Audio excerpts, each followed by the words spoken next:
না, আমার হাজবেন্ডকে আমি যাইতে দিব না। শাহিন না, আমার হাজবেন্ড আমার অনেক শখের। শাহিন। গভীর রাত, চারিদিকে নিস্তব্ধতা। ঠিক তখনই পুলিশের অভিযানে নাটকীয় এক দৃশ্যের জন্ম হয় গাজীপুরের কাশিমপুরে। স্ত্রীর কান্না, আকুতি আর শক্ত করে জড়িয়ে ধরার চেষ্টাও শেষ পর্যন্ত ঠেকাতে পারেনি স্বামীর গ্রেপ্তার।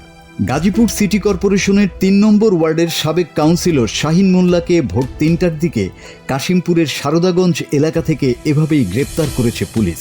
প্লিজ শুনেন, আনো না। আমার হাজবেন্ড আমার অনেক শখের। শাহিন, কে জানে? উনি এখানে কে জানে? পুলিশ ও স্থানীয় সূত্র জানায়, দীর্ঘদিন ধরে আত্মগোপনে ছিলেন শাহিন মোল্লা। গোপন সংবাদের ভিত্তিতে অভিযান চালিয়ে কাশিমপুরের সারদাগঞ্জ এলাকায় হাজি সালামের বাড়িতে তার দ্বিতীয় স্ত্রী মিমের বাসা থেকে তাকে আটক করা হয়। গ্রেপ্তারের সময় হৃদয় বিদারক এক দৃশ্য দেখা যায়। স্বামীকে জড়িয়ে ধরে কান্নায় ভেঙে পড়েন স্ত্রী মিম।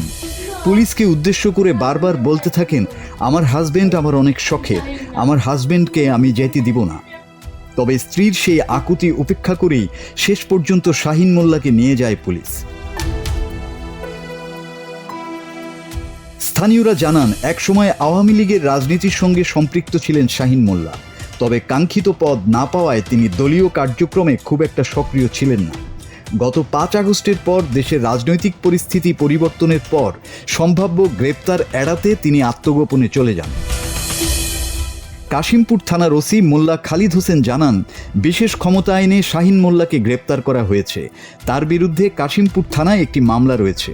গ্রেপ্তারের পর প্রয়োজনীয় আইনি প্রক্রিয়া শেষে রোববার দুপুরে তাকে গাজীপুর আদালতে পাঠানো হয়েছে। আমার হাজবেন্ড আমার অনেক শখের। শাহিন, কে জানে? উনি এখানে কে জানে? Bangla TV news desk.